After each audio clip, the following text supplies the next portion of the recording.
al abogado Jaime Nebot Saadi. ¿Qué tal? ¿Cómo está, abogado? Buenos días, bienvenido a Radio Cristal.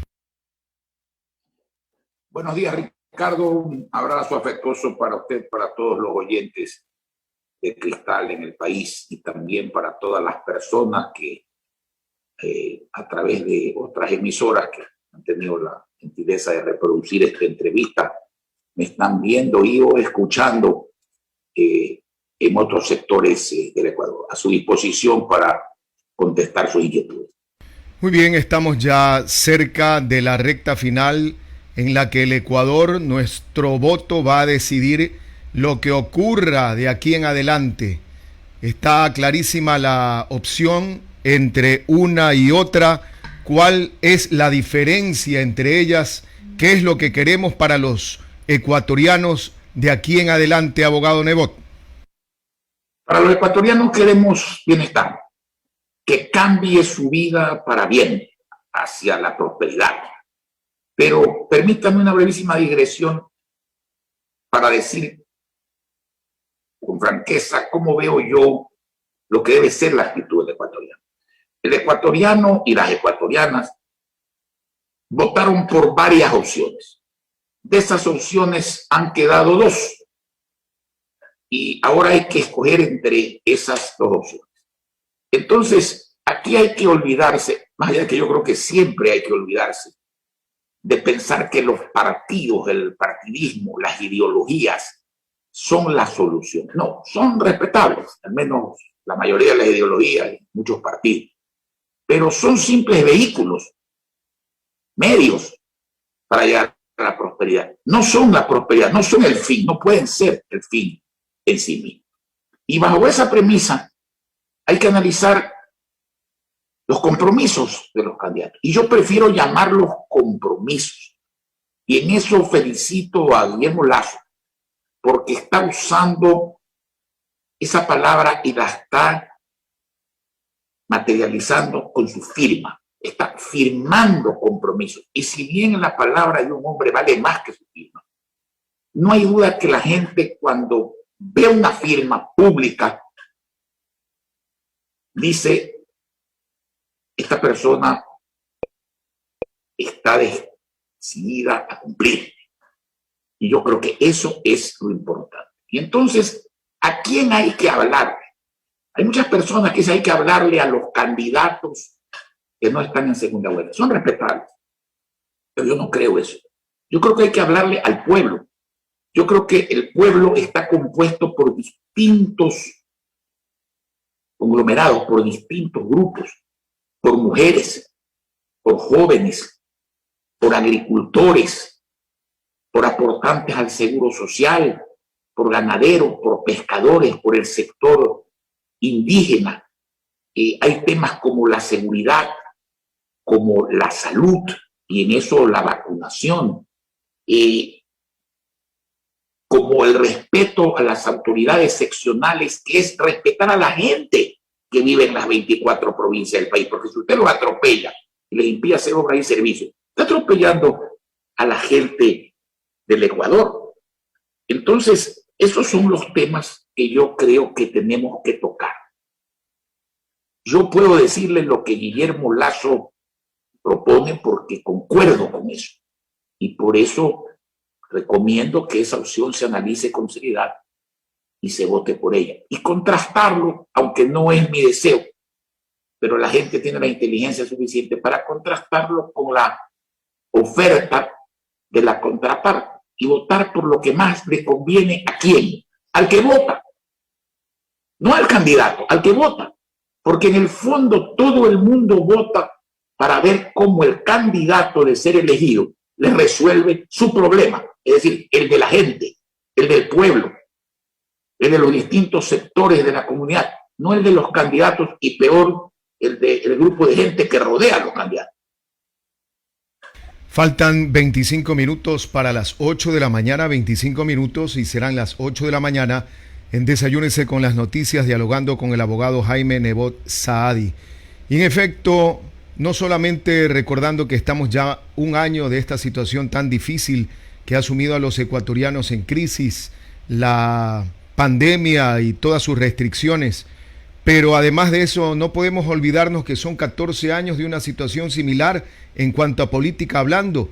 ¿Qué podrían esperar en adelante, por ejemplo, el grupo de las mujeres en la decisión que se deba tomar justamente para llegar a una mejor vida para ellas, en este caso, abogado?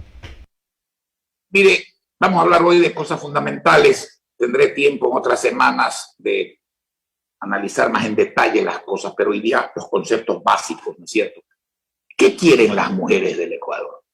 Las mujeres del Ecuador quieren fundamentalmente que se acabe el discrimen contra ellas. Es decir, que cuando desempeñan un empleo igual al de los hombres, se les pague el mismo sueldo. Que no se las considere un problema de contratación. Hay empresarios que dicen, no tomo jóvenes mujeres porque dan a luz, y entonces hacen uso con todo derecho de los programas que se dan cuando hay una maternidad de por medio. Y cuando tienen cierta edad, ya entonces no las tomo porque ya no rinden lo que deben de rendir. No, ese discrimen debe terminar. Segundo, la lucha diaria contra la violencia que afecta a las mujeres, el feminicidio, las agresiones físicas, psicológicas, cada vez peores, cualitativa y cuantitativamente hablando, la falta de atención pronta frente a otro tipo de juicios que se hacen y de denuncias que se hacen por delitos contra las personas, las mujeres la ponen en la cola, eso tiene que terminar. Y por último, y no por eso menos importante, quizás lo más importante, las mujeres luchan porque se les reconozca la igualdad de derechos. Ese es el verdadero feminismo, el bien entendido. Y yo creo que Lasso está en esa posición. Lo ha dicho y lo ha dicho varias veces. Incluso he visto un documento que ha firmado públicamente, y repito, un hombre que cara al pueblo dice algo, lo sostiene, lo cree y lo firma, ya es un compromiso, no es una promesa. Hay que defender aquello de prometer, no. Hay que diferenciar la promesa que normalmente se incumple del compromiso, que es otra actitud mental y otra actitud de decisión de servir y de cumplir. Faltan 22 minutos para las 8 de la mañana, 22 minutos y las 8 de la mañana, desayúnese con las noticias. Y en efecto, en esa posición de no solo prometer, sino materializar un mejor día, un mejor futuro para nuestros jóvenes. ¿Cómo viene de la mano la tecnología, por ejemplo, que se viene impulsando justamente para ayudar a nuestros jóvenes y per se ayudar también justamente en estos días que ha sido tan difícil, por ejemplo, ingresar a las personas mayores, adultos mayores, a este tema de la vacunación, abogado Jaime Nebot? Dividimos en dos la respuesta porque son dos preguntas. A propósito, déjenme recordarles, las mujeres son un poquito más de la mitad de los habitantes del Ecuador. Y los jóvenes de ambos sexos son más de la mitad de la población del Ecuador. Entonces, cuando hablamos de esto, estamos hablando no de grupitos privilegiados ni pequeños, estamos hablando del Ecuador, estamos hablando de lo que hacemos en el país. ¿Qué quieren los jóvenes?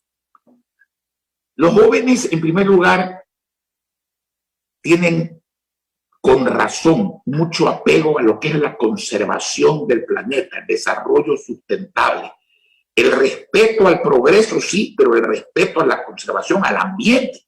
¿Por qué? Porque si acabamos con el planeta, ese ya no es, aunque debería serlo por responsabilidad, un problema de la gente mayor, pero los niños, los jóvenes, los que vienen, también quieren tener un mundo que vivir sin las calamidades a los que nos puede llevar el irrespeto, ¿no es cierto?, al medio ambiente. Un problema. El segundo problema es que los jóvenes, si bien quieren empleo, y de eso ya hablaremos cuando hablemos del sector productivo, porque si el sector productivo no crece, si no hay inversión, si no hay confianza, si no hay estímulo, no habrá dónde trabajar. Pero los jóvenes quieren movimiento económico, quieren ingresos, y los jóvenes quieren tecnología, un nuevo concepto de educación enfocado no solo a lo enciclopédico, a lo antiguo, sino a la tecnología y a la innovación. Y para eso necesitan equipos. Por eso Lazo está hablando de 40.000 puntos de internet gratuita y sin cable, de 400.000 computadoras con conexión directa a domicilio sin límite de tiempo. Todo esto en forma gratuita, con programas de trabajo, teletrabajo, de teleemprendimiento, de teleentretenimiento, de idiomas, etcétera, para darle la oportunidad al joven de usar sus conocimientos que los tiene, pero con equipos que no tiene porque carece del dinero para adquirirlos. Y eso va a provocar que si por un lado se busca empleo y crece el país y hay empleo, por otro lado, paralelamente, el que no quiere ser empleado, porque hay muchísima gente que no quiere ser empleado, que quiere que se mueva la economía, ¿no es cierto?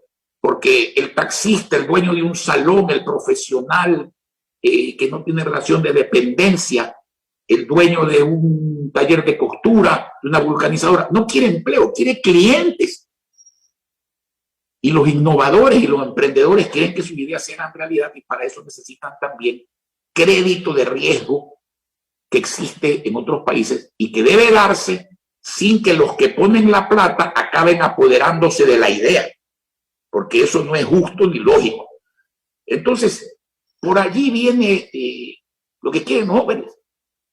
Los jóvenes quieren un país donde las concepciones vayan evolucionando, repito, y no solo evolucionando, vayan hacia adelante con la innovación. Y podríamos hablar de otros grupos, como por ejemplo el agro. ¿Qué es el agro? Pequeños ganaderos, pequeños agricultores y campesinos, y entre ellos una enorme proporción de sector indígena, que son en el fondo campesinos, que son agricultores, pequeños ganaderos. ¿Qué quiere esa gente? Uno, básico. Tienen deudas pequeñas muy antiguas, que son impagables porque son de la época trágica del Ecuador, de esas que no queremos que vuelva, de esos que sufrieron cuando había la doble moneda a la que no se debe volver, esos que hablan de la desdolarización, lo que están hablando es del caos, de que los precios suban en ascensor mientras los salarios suben, si es que suben, por escaleras cuando quebraban las empresas, cuando no había crédito para comprar nada, y hoy todo el mundo tiene crédito por la dolarización. Entonces, quedaron unas deudas que son impagables. Esas deudas tienen que ser condonadas, perdonadas. Y Lazo lo está diciendo y se está comprometiendo a hacerlo. Ayer nada más vi un comunicado de él, un compromiso de él firmado en ese sentido. Eso va a permitir que accedan al crédito, porque hoy día no pueden acceder al crédito porque están tachados, prohibidos por estas deudas pequeñas impagables. Tiene que haber crédito. Y Lazo está diciendo $1.000 millones al 1%. Y para los que no sepan de esto, el Banco Mundial, la banca multilateral, para proyectos de crecimiento, sí presta al 2%. Si el Estado subsidia un punto, 1% de $1.000 millones, le cuesta apenas $10 millones. ¿Qué son $10 millones al año en un presupuesto de más de 30.000 millones? Cuando Estados Unidos subsidia la agricultura en $1.000 millones diarios, la Comunidad Europea en 65.000 millones de euros. ¿Qué quiere esta gente? El agricultor, semilla de alto rendimiento gratuita para producir más. El ganadero, inseminación artificial gratuita para producir más carne y más leche. El pescador artesanal, equipos tecnológicos que les permitan ubicar las manchas de pescado y que les permitan a su familia saber dónde se encuentran y si viven y están bien en alta mar y si no son fruto de los desastres del mar o de los piratas que los asaltan y que los matan. Y luego quieren vender directamente en los mercados sin sufrir la explotación, no del intermediario normal. El intermediario normal es parte de la cadena de comercio. No, y es muy fructífero porque el comerciante cumple una función. No, del deshonesto que aprovecha que, por ejemplo, un pescado, una fruta, una legumbre, son objetos perecibles. Si no le permiten al agricultor o al pescador llegar a los mercados, aprovechan los últimos momentos de vida útil de esos productos para pagarles un precio de miseria, hacer un viaje y ganarse ellos la utilidad y no el que ha sufrido en carne propia el frío, el calor, la sequía o la inundación para poder llegar a los mercados. Y en el caso del indigenado, todo esto hay que añadirle el problema del agua, que para ellos es vital porque el manejo del agua, y acá en la costa recibimos lo que queda del agua, porque por la ley de la gravedad, el agua que se va al mar, que se desperdicia, se aprovecha. En la sierra hay problemas entre ciudades y el sector agrario. Hay problemas de altura entre propietarios pequeños, grandes, medianos, cooperativas, etcétera, por el uso del agua. Es un problema sumamente grave donde los indígenas tienen absolutamente toda la razón. De manera que ahí tiene usted otro medio país. Medio país vive del agro y el otro medio país vive de lo que el agro produce. Cuando digo agro, englobo la actividad pesquera, agricultora, ganadera, agroindustrial, etcétera. Y las divisas, los dólares, ¿de dónde salen los dólares? Los que salen del trabajo, salen del banano, salen de las flores, salen del brócoli, salen del cacao, salen del café, salen del camarón, salen del atún. Hay que comprender a dónde hay que mirar. Y a mí me alegra que eso también Lazo lo esté diciendo con claridad. De eso es que vamos a vivir, no del cuento, de hacer las cosas bien, no de que vengan los que ya lo hicieron mal. Claro, si usted compara lo malo con lo peor, hay veces parece que lo malo hay que extrañarlo. No hay que extrañar ni lo peor ni lo malo. Hay que luchar por lo bueno, hay que luchar por progresar, hay que luchar por vivir bien, hay que luchar por que todas estas cosas que se hacen en los países que avanzan en el mundo se practiquen también en el Ecuador. Vea usted el caso de los asegurados. ¿Cuántos somos los asegurados? Más de 3 millones de familias. ¿Qué hace el Estado con ese más de una quinta parte de nuestro salario de empleados públicos y privados que entregamos por toda la vida de afiliados al IFA, al ESPOL, o sea, seguro militar, seguro la policía, o al IES, que es el seguro social normal, que tiene un banco que se llama Vida? Se coge la plata del gobierno, toma la plata, es el mayor deudor del seguro social, de todos los seguros sociales, no paga nunca y por lo tanto el que ha aportado toda su vida no tiene ni salud real en su atención, no tiene préstamos para construir vivienda barata, que no solamente es un derecho el tener techo digno, sino que a su vez es movimiento, dínamo de la economía, y no tiene pensiones jubilares. Y ese dinero no está invertido en el crecimiento del país para generar precisamente empleo, y a través del empleo, con impuestos bajos, generar recaudaciones, porque el Estado no vive de los impuestos, vive de las recaudaciones de los impuestos. No hay que confundir que en una economía usted ponga más impuestos, una economía como la nuestra, deprimida, usted va a recaudar menos. Si usted baja impuestos y fomenta el crecimiento, usted va a recaudar más. Eso lo hicimos en la ciudad de Guayaquil, bajando 3 o 4 veces los impuestos. Y las recaudaciones son el 97 de cada 100 dólares que se facturan. Y tenemos un presupuesto mucho más alto que el que había cuando había más impuestos. Y eso pasa en los países. Hoy día está claro para mucha gente, menos para los que no saben. Pero los que no saben y usan a la gente como conejillos experimentales, hacen un daño terrible que los ecuatorianos no merecemos. Y ahora de que acabe todo eso. Podríamos seguir hablando, evidentemente, de otro grupo, de seguridad, de la salud, de la pandemia. Podríamos hablar de los alcaldes, de los prefectos y de las juntas parroquiales. Hoy día se les coge el gobierno el IVA. Les dice, dámelo, que yo te lo devuelvo. ¿Por qué dámelo, que yo te lo devuelvo? Lo que se va a devolver simplemente no debe darse. Es para fondearse, hacer caja chica. Lo hacen con las rentas que le corresponden a los municipios, a las juntas parroquiales, a los prefectos. ¿Y a quién dañan? ¿A esas autoridades? No, Esas autoridades representan a los 221 cantones y sus habitantes, a todo el Ecuador. Les impiden dar servicios, les impiden hacer obra pública. Y eso es terrible, eso tiene que terminar, eso tiene que prohibirse. Como tiene que prohibirse que los gobiernos sigan tomando plata a la seguridad social.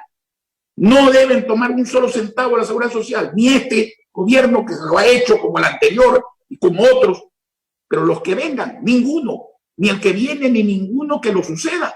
No deben seguir tomando la plata del IVA, de las universidades, de los exportadores. No deben seguir saqueando el Banco Central del Ecuador. Deben acostumbrarse a usar su plata, a generar bienestar resolviendo su crisis, no contagiando la crisis a otros sectores del país, como cuando le quitaron a los maestros, que gracias a una lucha muy dura que tuvimos que hacer, les devolvieron su fondo de pensiones, con la cual han hecho miles de viviendas en el país para maestros pobres. Y eso se detuvo y se interrumpió porque se le ocurrió también echarle mano a ese dinero. A esa gente es la que hay que hablarle, con esa gente es la que hay que comprometerse, con cosas concretas, firmadas, para que este país progrese, para que todas las familias de todas las regiones, de toda condición de carácter económico salgan adelante, especialmente la gente que menos tiene, por supuesto. Son las 7 de la mañana, 52 minutos, 7:52. Desayúnese con las noticias. Radio Cristal con el abogado Jaime Nebot Saadi. En efecto, cambiando la vida de la gente, generando empleo, justamente no solo un sector se va a beneficiar, no solo por decir los jóvenes, sino va a ser un efecto multiplicador. Eso es lo que se desea, abogado. Pero por supuesto, cuando las cosas ruedan en una dirección correcta, es como cuando un vehículo avanza, cuando un bote navega, porque todos, porque esto hay que hacerlo en conjunto, tenemos que hacerlo todos juntos. Las cosas funcionan. Mire, los migrantes son gran parte del Ecuador que por circunstancias aciagas han tenido que irse.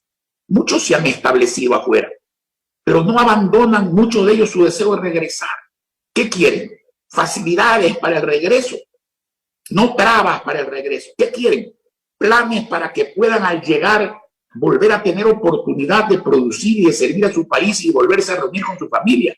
¿Qué quieren? La eliminación del famoso 4x4, que es un régimen por lo cual le dificultan todos los envíos que tienen derecho a hacer a sus familiares pobres. Claro, cuando son divisas, cuando entregan las remesas, ahí sí no les ponen traba porque es plata que entra al Ecuador.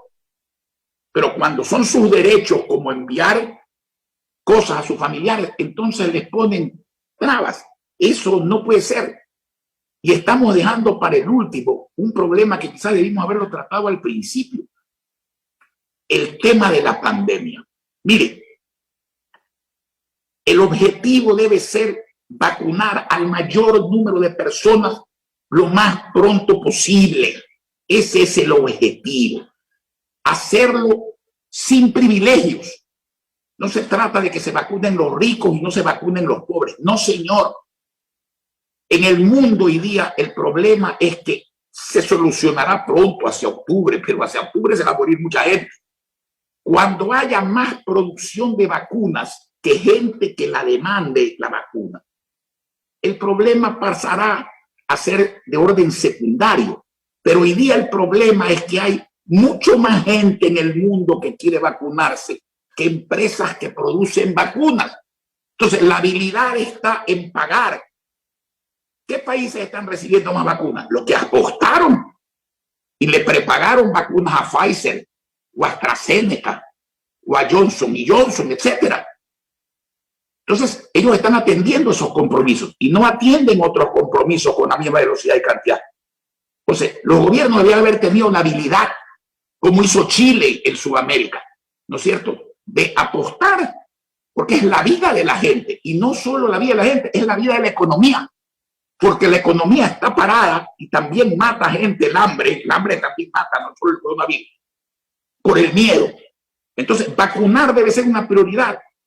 Ahora, el Estado con quien hoy negocian, porque así la OMC, la Organización Mundial de la Salud, lo pactó con los estados, debe delegar en los municipios, pero a su vez los municipios Tienen que delegar eso en la empresa privada. ¿Qué pasa en Estados Unidos? ¿Dónde se vacuna usted en los Estados Unidos?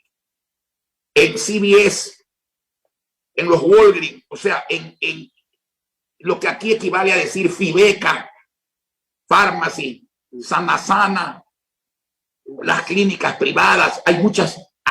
A través del sistema privado del sector es como se debe vacunar todo el mundo. Todo el mundo, sin privilegio.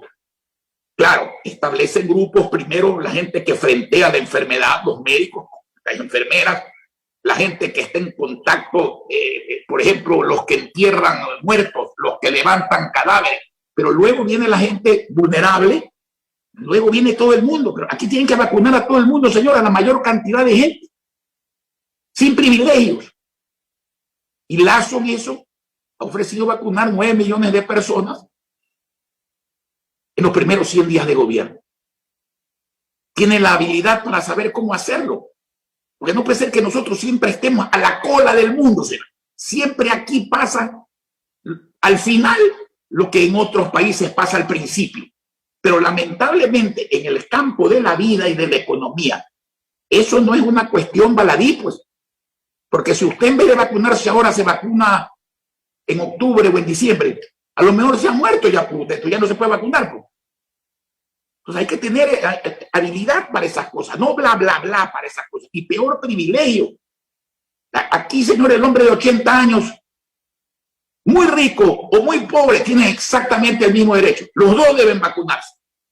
Los dos deben vacunarse. No hay que darle privilegio a la gente, pero hay que tener vacunas, pues. Hay que tener vacunas. Y a eso Guillermo Lazo lo ha añadido que hasta que termine este problema, que Dios mediante será a fin de año, entregará 300.000 almuerzos familiares diarios a la gente que realmente está en la ruina, los más pobres, por efectos de la pandemia. Porque evidentemente, si usted tiene que cuidarse y si no se mueve la economía, hay algo que usted no puede dejar de hacer, que es comer, pues. Y muchos, gracias a Dios, tenemos para comer, más o menos, pero hay unos que no tienen para comer. Y esa gente tiene que atendérsela. Para eso es el Estado. El Estado tiene que encontrar dinero para hacer eso. Faltan 2 minutos para las 8 de la mañana, 2 minutos y las 8 de la mañana. En otro orden de cosas, en su experiencia como exalcalde de la ciudad de Guayaquil, lo que se vivió a inicios de semana con esta inundación que coincidió con la marea alta, la pleamar. Por ejemplo, el día de hoy la marea alta será a las 10:33 de la mañana y luego a las 10:45 de la noche. ¿Qué ha ocurrido? ¿Cómo lo han enfrentado otros países? Vemos que ha habido una ingente inversión en libras esterlinas, por decir, en Gran Bretaña. ¿Qué hacer en Guayaquil? ¿Cómo ayudar a nuestra ciudad? Bueno, déjeme decirle que si usted compara el ritmo de inundaciones de hace 30 años, 20 años, 10 años, 5 años, 2 años, cada vez es menor, porque cada vez hay mayor cantidad de drenaje. Hay válvulas que las dejamos puestas nosotros y entiendo que se han seguido poniendo, que cuando sube la marea impide que el agua entre en los canales y trabaje a la inversa, porque los canales son para que cuando baje la marea, precisamente el almacenamiento de agua en los canales desfogue hacia los ríos y el agua que está inundada circule. Hay veces esto es cuestión de también tapar las alcantarillas, hay falta de colaboración en eso, falta de limpieza en eso, pero esto se hace con plata. Entonces es con plata, porque no solamente hay que hacer eso, hay que hacer tratamiento de aguas servidas, hay que evitar inundaciones, hay que poner agua potable, hay que poner alcantarillado, hay que pavimentar, hay que hacer grandes obras, hay que dar salud, hay que dar educación. Administrar una ciudad es complejo, pero yo me pregunto, ¿cómo lo van a hacer eso los alcaldes y los prefectos? Y no quiero solamente a los chiquitos, que son muchos y que no les alcanza, hay veces ni para pagar los sueldos, sino también a los más grandes y medianos. ¿Cómo lo van a hacer si el Estado, en vez de entregarles puntualmente las rentas que le corresponden, se les coge la renta? Si en vez de devolverles el IVA, se les coge el IVA. si les recorta más allá de lo que la ley permite, cuando hay diferencia entre ingresos y egresos presupuestados, les recorta los valores, todo para dilapidar la plata, todo para pagar la deuda externa, todo para pagar gastos superfluos. ¿Y dónde está la plata para el desarrollo? Y por último, el problema del Estado central es uno, el problema de los gobiernos seccionales es otro. No pueden cogerse la plata de los gobiernos seccionales, que es la plata de la gente, como no pueden cogerse la plata de los asegurados, como no pueden cogerse la plata del Banco Central, que es la plata de los municipios. Por ahí hay uno que ofrece pagarle a los municipios cogiéndose la plata del central, que también es de los municipios y los prefectos. Es como que si usted le metiera la mano al bolsillo izquierdo para pagarle al bolsillo derecho. Parece una broma, pero no es una broma, es una tragedia. Aquí cada cual debe hacer lo que tiene que hacer y debe hacerlo bien. Y si está enfermo, ponerse en cuarentena económica. La cuarentena no es solamente médica. Y no salir a contagiar su desgracia arruinando al resto de los ecuatorianos. Y por eso hay que, como dice la gente del pueblo, hay que pelar el ojo el día de votar. Hay que votar por el progreso. Hay que votar por la prosperidad. Hay que votar por los que saben hacer las cosas, por las cosas que funcionan en otras partes del mundo. No por ideología fracasados. Por ahí hay un señor que dice que quiere implantar el vuelo venezolano. Vuelo venezolano, señores, pregúntenle a los miles de venezolanos que están en las esquinas por qué están aquí. Porque los engañaron, porque los empobrecieron y porque un país millonario en petróleo que debería nadar en la abundancia se ahoga en la pobreza con la poca población que le queda la otra está en el resto del mundo buscando cómo sobrevivir.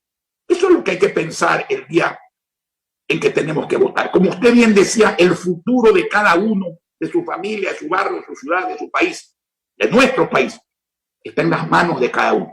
Y no hay más que dos opciones, la que conviene y la que no conviene. 8 de la mañana, 3 minutos. Muchas gracias al abogado Jaime Nebot Sadi por haber estado con nosotros en Desayúnese con las Noticias. Siempre bienvenido. A ustedes un abrazo, cariño.